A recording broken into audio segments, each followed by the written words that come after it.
What's up guys? Welcome back sa aking YouTube channel. So ngayon, kung bago kayo dito sa aking channel guys at gusto nyong matuto regarding coins at banknotes, click nyo na guys yung subscribe button at saka notification bell para updated po kayo sa mga bagong videos na i-upload ko.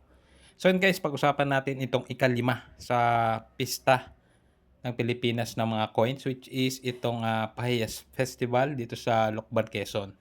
So itong coin po na ito ay for the month of May. So panglima na po siya. Ito po yung silver coin na 1 troy ounce and 999 na fine silver po.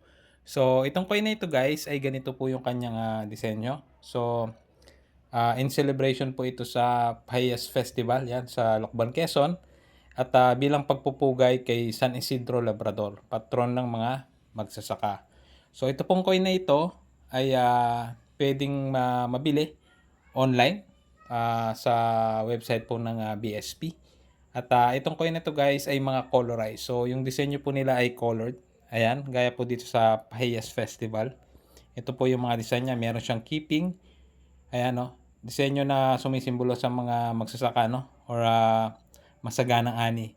So meron din imahe ni San Isidro Labrador at the same time yung ibang diamante sa gilid no. Ayan, pagdiriwang ng Pahiyas Festival. So ito po yung pinaka-coin. Ganyan po yung kanyang itsura. And sa ngayon guys, medyo nakaka-alarm yung mga lumalabas na mga coins na fake. So actually guys, meron ng mga nagfi-fake po nitong mga ganitong coins. So mag-iingat po kayo kasi may mga ibang tropa na nakabili po ng mga ibang fake no, ng mga coins. Hindi po sila silver. So mag-iingat lang po at sa BSP lang po kayo umorder tsaka sa mga kilalang reseller.